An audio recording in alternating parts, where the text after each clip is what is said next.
Salut, c'est Charlotte, je suis ravie de te retrouver dans ce nouvel épisode. Ça s'appelait donc lâcher prise quand on est introverti et hypersensible. C'est un sujet qui me tient super à cœur parce que c'est quelque chose qui a été difficile pour moi à dépasser et je pense qu'aujourd'hui, j'ai beaucoup travaillé dessus et je pense que je peux vous donner quelques petits tips. En fait, ce qu'il faut savoir, c'est que nous, en tant qu'introvertis et hypersensibles ou juste introvertis, on a peut-être plus de mal que d'autres personnes en fait à lâcher prise. Pourquoi ? Parce que en fait, on a un super don à la base qui nous permet d'être hyper focus, en fait, d'être hyper concentré. Et en fait, ce qui fait que quand quelque chose nous tient particulièrement à cœur, en fait, c'est comme si on se dédiait corps et âme à cette chose-là. Et en fait, notre attention, elle est vraiment focus sur cette tâche ou en tout cas cette activité, enfin cette chose qu'on veut mener à bien. Et en fait, le problème, c'est que en faisant ça, en ayant ce comportement, on a tendance en fait à faire la même chose dans les situations qui ne nous conviennent pas, les situations qui nous posent problème. Et en fait, c'est toutes ces situations, finalement, ce sont des situations dans lesquelles on n'a pas vraiment d'emprise sur le résultat final. Et en fait, on fait quoi ? On s'imagine des choses, on se montre des scénarios pas possibles dans notre tête, on retourne la situation dans tous les sens, on se revisionne la situation en boucle, en fait. Et en fait, ça donne quoi ? Ça donne quelque chose qui, en fait, finalement, est proche de l'acharnement.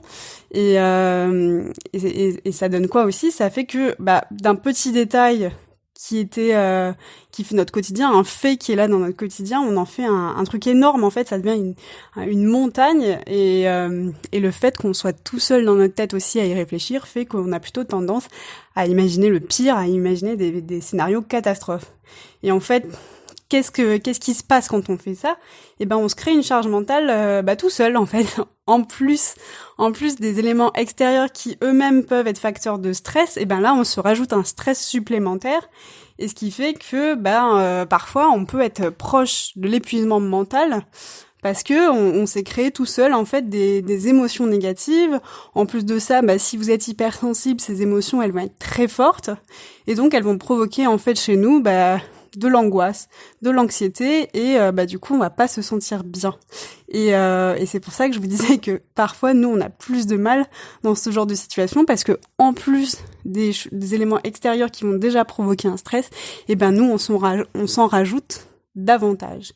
Et donc comment on fait en fait finalement pour lâcher prise en fait, comment on fait ? La première chose que je vous invite à faire déjà c'est essayer de prendre connaissance des mécanismes qui se cachent derrière tout ça. Je vais vous sortir la petite phrase de développement personnel qui, je pense, a été sortie 1 million de fois déjà, mais bon voilà, j'ai pas trouvé d'autres exemples plus parlants pour illustrer cet exemple. C'est en fait une phrase qui a été dite par Marc Aurèle, qui est en fait un philosophe romain qui à la fin de sa vie est devenu empereur. Il disait un truc intéressant, il disait « Donnez-moi le courage de changer les choses que je peux changer, la sérénité d'accepter celles que je ne peux pas changer, et la sagesse de distinguer l'une de l'autre. » En disant ça, je trouve qu'il a un petit peu raison, c'est que, en fait, dans notre vie, il y a quoi ? Il y a 3 types de situations.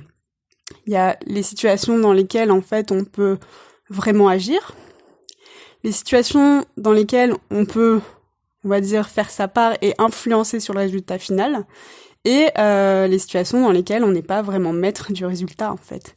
Pour vous donner un exemple très parlant, qui, je pense, illustre bien la situation dans ce moment, c'est, on voit bien, il y a des gens qui s'excitent en disant voilà, il faut que les gens restent chez soi, etc.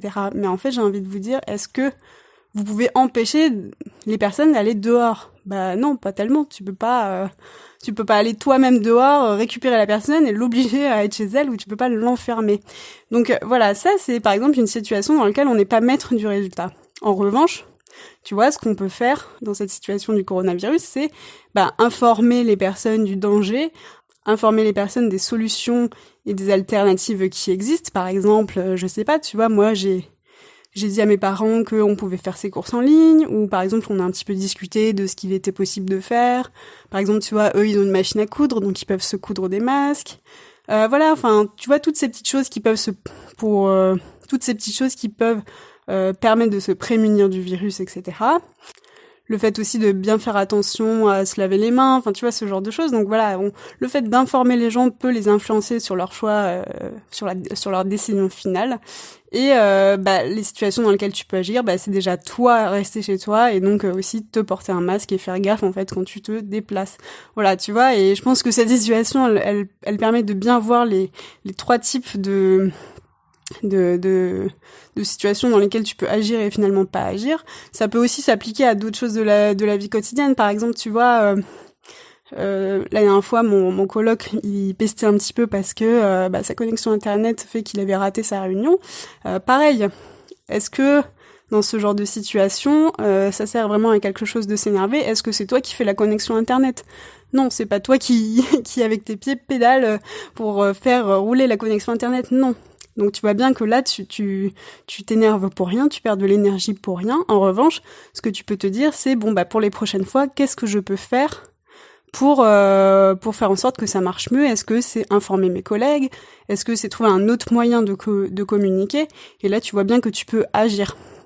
Pareil, je pense à des situations auxquelles on sera confronté quand on pourra enfin ressortir, c'est quand tu es dans ton taxi pour aller à l'aéroport ou que tu es dans un train et que tu vois que tu es en train de rater ton rendez-vous, que tu es en train de rater ton avion, c'est pareil, c'est pas toi qui es à la tête du train, c'est pas toi qui es en train de conduire le taxi, donc au final, est-ce que ça sert à quelque chose de s'énerver? Non. Par contre, tu peux te dire, les prochaines fois, je vais essayer de partir plus tôt, ou alors là, dans la situation T, comment je peux faire? Est-ce que je peux pas informer, par exemple, la personne que mon train va avoir du retard, que je ne peux pas faire quelque chose pour essayer de regarder un prochain vol, ou voir si je peux pas, en fait, me faire rembourser de mon vol que je vais rater. Pareil pour le métro, pareil, tu vois, pour toutes ces petites choses en fait au quotidien. Pareil aussi, je pense notamment au fait que voilà, des fois on s'énerve parce qu'on voit qu'une amie en fait, elle est en train de faire un mauvais choix et le fait que c'est notre amie, ça nous énerve encore plus. Donc pareil, est-ce que tu es vraiment dans sa tête et tu peux décider à sa place? Non. En revanche, tu peux toi adopter une façon de faire pour la conseiller, tu vois, tu peux être soit calme et compréhensible, ou tu peux commencer à adopter un ton agressif et donc du coup, tu vois, ça va pas forcément améliorer la chose. Donc pour te dire en fait que dans toutes ces situations de la vie quotidienne, on a toujours le choix, on a toujours le choix de se dire voilà comment je peux faire pour vivre au mieux en fait ce qui m'arrive. Maintenant qu'on a vu en fait comment repérer les trois types de situations, on va voir en fait comment faire concrètement pour sortir de ce pilote automatique qu'on a et qui nous fait ressasser en boucle nos idées et qui crée de la charge mentale pour rien. Donc la première chose que je t'invite à faire et que je pense qui est très utile, c'est de repérer en fait ces moments où tu te mets en pilote automatique et que tu commences à te rejouer l'histoire en boucle là et à essayer de trouver une solution. Donc moi ce que je fais et ce que je te conseille de faire pour désamorcer ça, c'est de l'énoncer à voix haute. Par exemple, tu vois, je pense à l'exemple suivant, quand on est introverti hypersensible parfois et qu'on est dans des situations de conflit, par exemple avec, je sais pas, sa famille, son compagnon, etc., et que on a des discussions où en fait il y a vite le ton qui monte ou un petit peu d'agressivité, parfois on peut perdre un petit peu ses moyens. Et je suis sûre que tu vas te retrouver là-dedans. C'est que voilà, sur le coup, tu sais pas trop quoi dire et tu dis des choses. Et en fait, ce qui se passe les trois quarts du temps, c'est que une fois que la situation est terminée, on est tout seul dans notre coin et on ressasse en fait cette situation en disant ouais, j'aurais pu dire ça, j'aurais pu faire ça, j'aurais pu dire ça comme ça. Ah ouais. Et je suis sûre que tu te reconnais là-dedans. Et c'est vrai que dans ce genre de choses, tu vois, on a tendance à se ressasser ça en boucle, mais on voit bien que ça y est, c'est terminé, donc ça sert un petit peu à rien, c'est même contre-productif. Et parce que tu vas pas prendre ton téléphone et rappeler la personne et lui dire ah non, j'ai ça à rajouter. Et donc voilà, c'est vraiment essayer de repérer ce moment là où tu commences à te mettre en boucle et essayer de l'énoncer à voix haute. Tu vois, moi par exemple, je me dis je suis en train de tourner en boucle, je suis en train de me pourrir la vie toute seule et il faut que je me change les idées. Et je sais que ça peut paraître un peu bizarre de l'énoncer comme ça à voix haute, mais le but c'est vraiment dans un premier temps de faire ça parce que ça va te permettre de te mettre un stop. Ça va te permettre de te mettre un stop parce que pour l'instant, tu n'es pas capable en fait de t'arrêter de toi-même. Et donc le fait de créer un déclencheur et d'avoir tu vois le son de ta voix, quelque chose qui va agir comme un ancrage, comme un stop, va faire que ça va être plus simple dans les premiers temps pour le repérer. Tu peux aussi, par exemple, moi je sais que souvent je fais ça, je le combine avec un claquement de doigts. Comme ça, tu vois, ça me permet de me rappeler que là, je suis pas dans le bon chemin, tu vois, enfin, si on peut dire ça comme ça. Je suis pas dans le bon chemin, je suis en train de commencer à me pourrir la vie et je suis en train de mettre en place cet automatisme. Et tu verras que, bon, au début, on commence comme ça et petit à petit, on va être de plus en plus capable de repérer ces moments-là, et ensuite tu auras plus besoin de le dire à voix haute, tu auras plus besoin du claquement de doigts et tu vas y arriver plus facilement. Bon, t'es pas obligé non plus de le crier, tu peux aussi le penser intérieurement, mais le but c'est vraiment de repérer ces moments. Et parce qu'en fait, ils peuvent se faire sous deux formes différentes, j'ai remarqué ça. Soit tu le fais après coup, c'est-à-dire comme on disait tout à l'heure, donc après une conversation, avec par exemple, ça peut être aussi dans le contexte du travail, donc avec un collègue, avec ton patron, il t'a dit quelque chose qui t'a pas plu, et donc là, pareil, tu vas le ressasser 20 000 fois. Et tu peux aussi le faire donc pendant que tu es en train de faire l'action elle-même. Et là, je m'adresse plutôt peut-être aux entrepreneurs.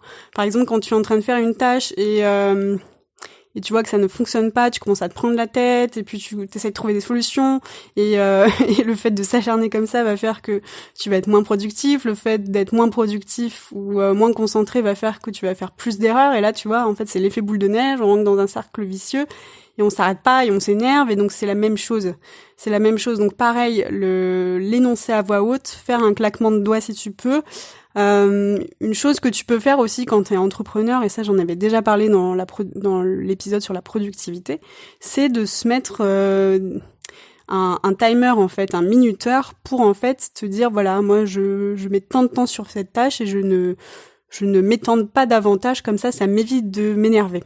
Et donc ça c'est pareil, si t'es salarié tu peux faire ça aussi, enfin en tout cas voilà, à toi de voir ce qui fonctionne pour toi, mais je sais que moi ça m'avait beaucoup aidé, ça m'évite en fait de perdre trop de temps en fait sur une tâche, et le fait de vouloir trop bien faire parfois me pousse à être perfectionniste et justement à mettre en place ce mécanisme dont je n'ai finalement pas besoin. Donc voilà pour repérer en fait ton mécanisme. Ensuite, la deuxième chose qu'il faut que tu fasses, c'est faire comme on a fait tout à l'heure, c'est essayer de déterminer en fait dans quel type de situation tu te retrouves. Est-ce que est-ce que tu peux agir concrètement? Est-ce que tu peux influencer sur le résultat? Ou alors est-ce que ce n'est pas toi qui as le dernier mot? Et vraiment, peu importe la situation dans laquelle tu te trouves, essayer d'adopter un discours bienveillant envers toi-même. Te dire en fait, ok, la situation elle ne se déroule pas comme tu aimerais qu'elle se déroule, mais toi tu as fait de ton mieux. Tu as fait ce que tu pouvais, avec les compétences que tu as aujourd'hui, les connaissances que tu as aujourd'hui, et la situation qui t'a été donnée, ok?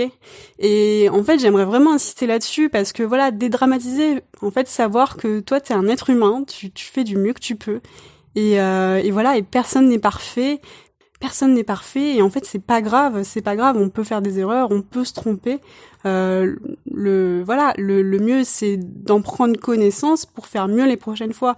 Et ça m'amène à mon deuxième point, c'est de te dire ok, là il y a peut-être un truc sur lequel j'ai péché, il y a un truc qui a pas fonctionné comme je voulais, donc comment en fait je peux faire pour la prochaine fois pour m'améliorer par exemple. Voilà, pareil, s'il y a des entrepreneurs qui m'écoutent, voilà, cette tâche-là, j'ai pas réussi à la faire de manière optimale, comment je peux faire les prochaines fois pour mieux me préparer? Qu'est-ce que je peux apprendre pour être davantage prêt pour les prochaines fois? Qu'est-ce que je peux mettre en place pour être plus productif? Pareil pour des discussions ou des relations que vous avez ou des choses qui ne marchent pas. Tu peux aussi te dire voilà, la prochaine fois quel discours je peux adopter, quelle posture je pourrais avoir, comment je peux m'adresser à cette personne, tu vois.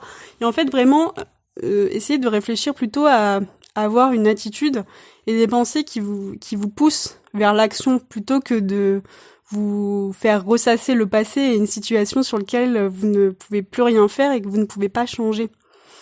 Donc ça, c'est super important. Je sais que je dis tout le temps c'est super important, mais voilà, je pense que c'est vraiment important. Troisième chose, c'est de faire une pause et de faire autre chose.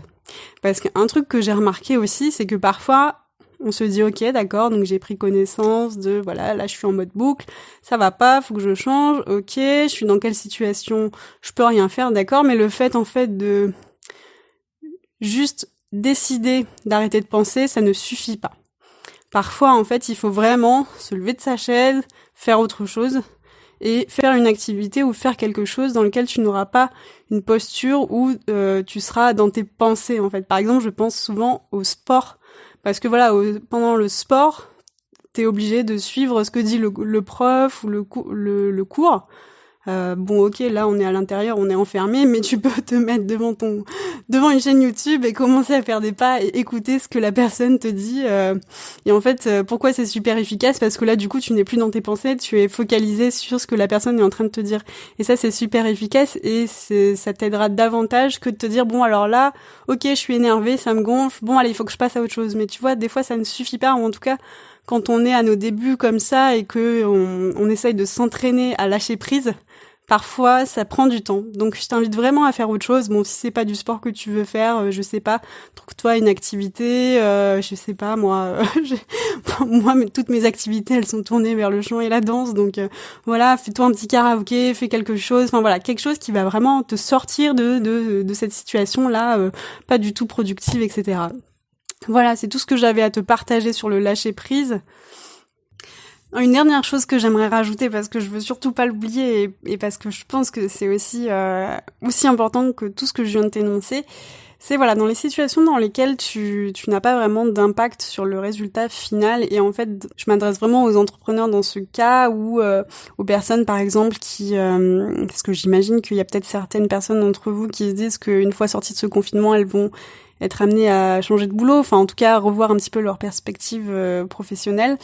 C'est de se dire, voilà, des fois on fait des choses et pourquoi je prends ces deux exemples-là, c'est que parfois, quand on est entrepreneur, on veut faire des partenariats pour être davantage visible, on veut vendre, etc. Et on fait plein de choses et pareil, on rentre dans ce même mécanisme d'acharnement. Et en fait, dans ces situations-là, et donc pareil, quand on est salarié, par exemple, quand on est amené à postuler, voilà, quand on est amené à postuler, à envoyer des CV, ce genre de choses, on pourrait avoir tendance à s'acharner, à s'énerver, etc. Et en fait, pour moi, quelque part, le lâcher prise, c'est aussi, alors je sais que ça peut paraître un peu étrange pour certains d'entre vous, mais c'est aussi se remettre à quelque chose d'un peu plus grand, un peu plus au-dessus de nous, en fait. C'est-à-dire que nous, on fait ce qu'on peut en tant que petit être humain. Et moi, je vois ça vraiment comment? Je vois ça comme planter des graines un peu partout. Et en fait, voilà, et on le sait, hein, quand on jardine, il y a des graines qui poussent, il y en a qui ne poussent pas. Et c'est comme ça, c'est les lois de la nature. Donc voilà, faire des choses dans cette attitude de voilà, moi je donne le meilleur de moi. Et en fait, après, la vie elle s'occupera du comment. Elle s'occupera du comment ça va vous arriver et comment ça va se mettre en route. Mais vous pouvez rien en fait contre ça, tu vois. Et je sais que là on part un peu dans un délire spirituel et vous avez le droit de le prendre et vous avez le droit aussi de vous dire bon c'est complètement barge ce qu'elle est en train de dire. Mais voilà, je pense qu'il y a quelque chose comme ça. C'est-à-dire que moi je peux vous donner des exemples concrets. En 2016, je me retrouve à devoir je lâche mon appart pourri que je détestais, j'en pouvais plus, c'était horrible, je passais ma vie en fait entre l'agence, les problèmes, etc. parce que l'appart il tombait en rade, quoi, il y a rien qui marchait, donc j'en avais marre et en fait sur un coup de tête je me dis allez là c'est bon, je le lâche, j'ai rien d'autre mais j'en peux plus, c'est pas grave, ça va me bouger. Et bon, j'étais à Paris, hein, juste pour petite info. Et donc du coup, qu'est-ce qui se passe? Voilà, je donne mon préavis et en fait, j'ai 3 mois en fait pour trouver autre chose. Et je me retrouve à devoir chercher des appartes. Enfin voilà, c'était une situation quand même un peu stressante. Et bizarrement, j'en garde pas un souvenir super stressant. Bizarrement, c'est bizarre. Mais voilà, je me mets à rechercher des appartes. Enfin voilà, tous les jours, je me souviens. En plus, je bossais. J'avais un nouveau boulot. On était en période des fêtes. Enfin beaucoup de travail. Et voilà, et je faisais ma part, c'est-à-dire, et c'est ça que je vous invite à faire, je faisais ma part, c'est-à-dire que tous les jours, je cherchais des apparts, je regardais les annonces, etc. Je prenais une demi-heure de ma pause pour faire ça, et en fait, c'est vrai qu'arrivé à quelques jours de la fin de mon préavis, j'avais toujours rien, tu vois, et là, je commençais vraiment à stresser, et je me dis, tu vois, au dernier moment, il y a eu quelque chose qui a fait que, bam, l'appart que je voulais, enfin, pile celui que je voulais, a fait que ça a fonctionné, tu vois, et ça aurait pu j'aurais pu me retrouver sans rien, en fait, mais bizarrement, personnellement, dans toutes les situations de ma vie où ça a été comme ça, où moi j'ai fait ma part, j'ai fait ce qu'il fallait et j'ai pris les choses en main, j'ai toujours eu une réponse, en fait, positive. Et bizarrement, j'ai toujours eu tout ce que je voulais, bizarrement. Hein. Je peux pas l'expliquer malheureusement. Mais voilà, pour te dire que quelque part, voilà, tu fais les choses, mais tu ne peux pas tout contrôler. Et en fait, il faut pas tomber aussi dans ce délire un petit peu d'être control freaks là, de vouloir tout à tout prix tout gérer, parce que voilà, on est juste des êtres humains sur une planète et on ne peut pas tout faire, on ne peut pas tout contrôler, même si on nous fait croire qu'on est comme ça aujourd'hui dans notre société. Un autre exemple que je peux te donner aussi, une fois que j'ai eu cet appart-là, quelques mois après, je me retrouve à redéménager. En même temps, je partais en vacances, donc ça me laissait, je sais plus, alors j'étais vraiment là, un peu dans la merde. Je me retrouve à avoir 2 semaines pour 2 semaines pour tout déménager, puisqu'en fait, en plein milieu, j'avais ma semaine de vacances. Et là, c'est pareil, j'ai répondu à une seule annonce. J'ai répondu à une seule annonce, mais je me souviens, en fait, comment ça s'est passé, c'est que moi, d'habitude, j'envoie des mails, et là, bizarrement, je ressentais le fait d'appeler directement la personne, de l'avoir au bout du fil, lui expliquer vraiment ma situation, de lui parler avec mon cœur, etc. Et en fait, comme par hasard, cette personne, je l'ai rencontrée, et elle m'a dit, enfin, c'était pour une coloc d'ailleurs, et en fait, ça s'est fait en une journée. Ça s'est fait en une journée et il me restait une semaine avant de trouver autre chose. Et ça a été le seul appart que j'ai visité et c'était un appart génial alors qu'en fait, à la base, il n'y avait pas du tout de photos, il y avait rien, tu vois, ça aurait pu être un truc pourri. Et en fait, c'est l'appart que j'ai occupé après pendant 3 ans, tu vois. Et pour te dire que voilà, à partir du moment où tu fais ton taf et que tu fais les choses avec cœur, avec envie et plaisir, je sais pas, quelque part, il y a quelque chose qui fait que ça te récompense. Donc voilà. C'était le dernier petit point spirituel que je voulais un petit peu te partager parce que voilà, je pense qu'aujourd'hui dans nos sociétés, on a plutôt tendance à vouloir tout contrôler, à agir sur tout et en fait, voilà, je veux juste te rappeler que voilà, on peut donner le meilleur de nous mais parfois on peut pas avoir de l'emprise sur tout. Voilà, si cet épisode t'a plu, j'espère que ça t'aura aidé. Moi, en tout cas, c'est des petites choses que je mets en place dans mon quotidien, donc j'espère vraiment que ça va t'aider à avancer. Voilà, si ces épisodes te plaisent, mais que t'as pas forcément le temps de tout écouter, moi j'ai mis en place en fait un mail hebdomadaire dans lequel je fais un recap de tous les podcasts de la semaine. Plus je partage aussi des contenus, des conseils, des astuces que je partage sur d'autres plateformes. Donc si ça t'intéresse, n'hésite pas à t'inscrire en fait. Voilà, juste en dessous il y a un lien sur lequel tu peux cliquer. Il suffit de rentrer ton nom, prénom et du coup tu recevras ton mail. J'ai décidé de l'envoyer le lundi, comme ça tu es au taquet pour démarrer la semaine. Voilà, je te dis à très vite et je te souhaite une très belle journée. Salut!